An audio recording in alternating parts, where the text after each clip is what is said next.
Cuando vimos formulación química, vimos que los átomos se unen para formar compuestos. Ahora la pregunta que se planteó es, ¿por qué se unen los átomos? Y la respuesta que surgió en su momento es que lo hacen porque siguen la tendencia a llegar al estado de mínima energía, que sería el estado más estable, al estado en el cual su capa de valencia se encuentra completa y igualan la configuración electrónica del gas noble más próximo. En 1916 fue Lewis quien propuso que las uniones en los compuestos no iónicos se producían porque los electrones de dos átomos diferentes se compartían de a pares entre ambos átomos, de tal manera que, en la medida de lo posible, se formasen octetos estables.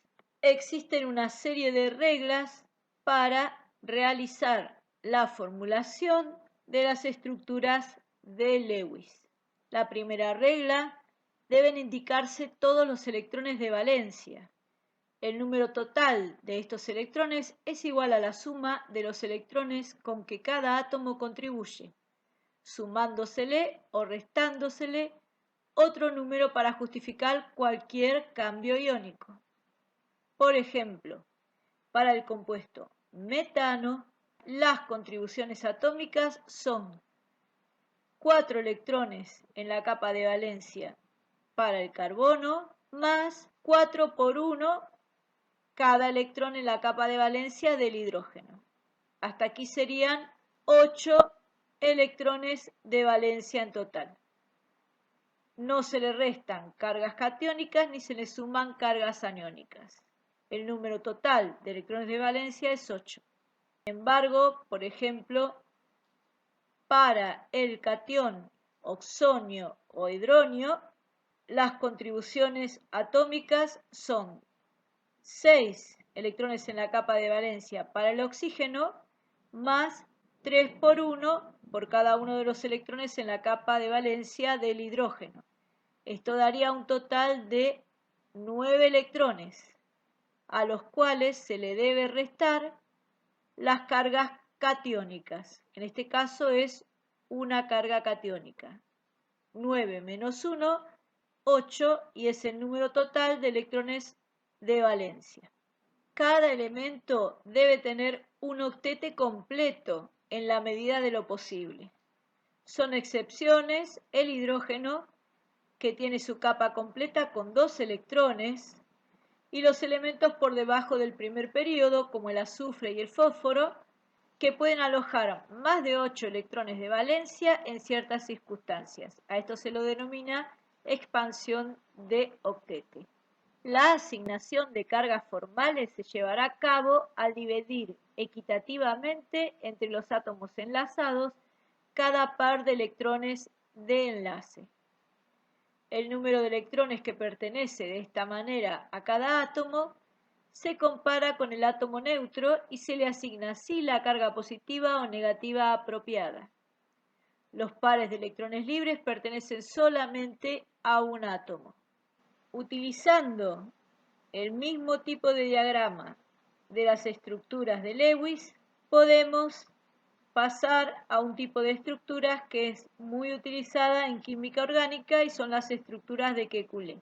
En principio son idénticas a la estructura de Lewis, salvo que se reemplazan los circulitos o las crucecitas que simbolizaban los electrones de a pares por líneas. Y esto significa que cada línea en una estructura de Kekulé simboliza un par de electrones, compartido o propio de un átomo. Compuestos orgánicos. Se caracterizan por la ubicuidad de los enlaces carbono-carbono. Se dividen en dos grandes grupos: compuestos orgánicos alifáticos y compuestos orgánicos aromáticos. En nuestra materia vamos a estudiar los principales grupos funcionales. Vamos a comenzar con hidrocarburos alifáticos. Cuando se trata de una cadena lineal, se los denomina alcanos. Y cuando se trata de un compuesto cíclico se los denomina cicloalcanos. Enfoquémonos en este compuesto en el cual hay un enlace simple carbono-carbono y este compuesto se llama etano. Cuando el compuesto presenta dobles enlaces carbono-carbono, se los denomina alquenos. Y vemos este compuesto muy similar al que habíamos visto en la diapositiva anterior, se llama, en lugar de etano, se llama eteno o etileno.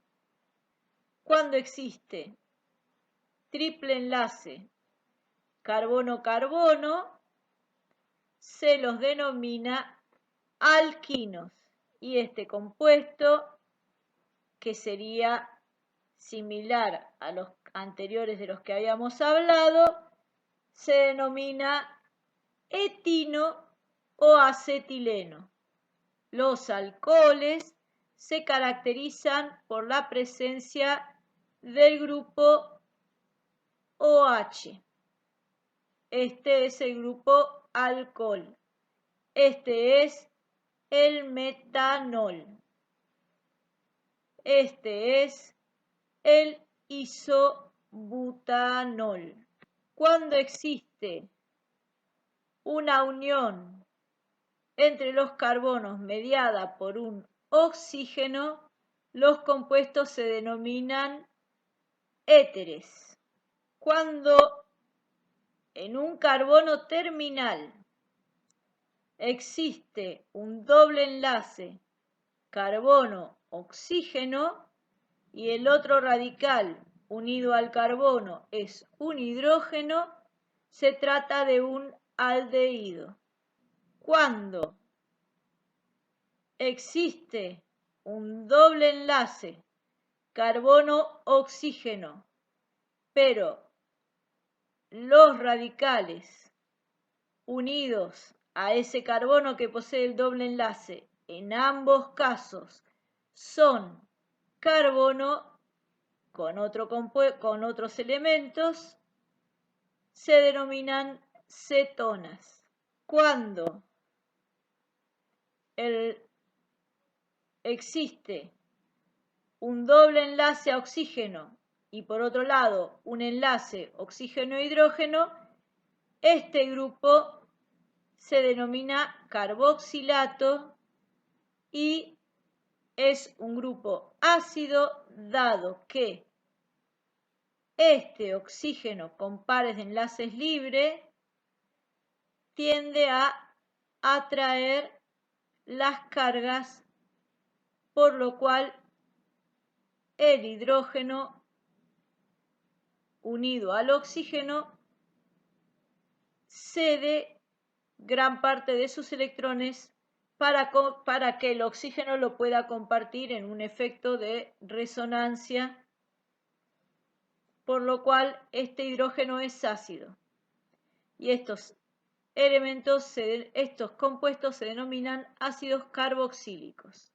El otro grupo importante de hidrocarburos es el de los hidrocarburos aromáticos, que se caracterizan por tener este anillo bencénico en su estructura. Esta estructura es una estructura muy estable debido a que estos dobles enlaces pueden realizar algo que se llama resonancia, lo cual significa que los pares de electrones se encuentran deslocalizados en la parte superior e inferior del plano de los átomos de carbono. Los átomos de carbono, este hexágono, se encuentran en un plano con los pares de electrones sobrantes deslocalizados. Nosotros entendemos o simbolizamos como que estos electrones resuenan. Quiere decir que este par de electrón se puede encontrar aquí, pero también aquí. Y este par de electrón se puede encontrar aquí, pero también aquí. Aminas derivadas del grupo del amoníaco en el cual se sustituyen los radicales hidrógeno por radicales de compuestos orgánicos. En el caso de que se sustituya un solo hidrógeno, será una amina primaria. En el caso en el que se sustituyan dos hidrógenos, será una amina secundaria, y en el caso en el que se sustituyan los tres hidrógenos, se trata de una amina terciaria. En los ésteres se encuentra un carbono con doble enlace a oxígeno y un enlace simple a otro oxígeno que está unido a un grupo radical diferente del hidrógeno, porque si estuviera unido a hidrógeno sería un ácido carboxílico. Así que este oxígeno no puede estar unido a hidrógeno, sino que debe ser a otro carbono que origina otro radical orgánico.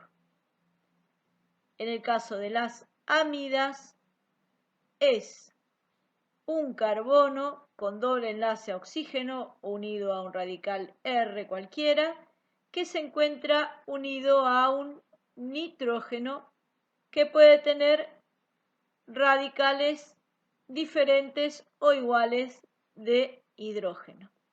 Los tioles son muy similares a los alcoholes, pero en lugar de ser el sustituyente un grupo oxígeno-hidrógeno, es un grupo azufre-hidrógeno. Los sulfuros son similares a los éteres, pero en lugar de ser el grupo funcional R o R, es RSR. Y los disulfuros son muy importantes porque entre las proteínas se forman muchos puentes de este tipo y consisten en enlaces S-S de ambos lados unidos a carbonos que se continúan con un grupo orgánico.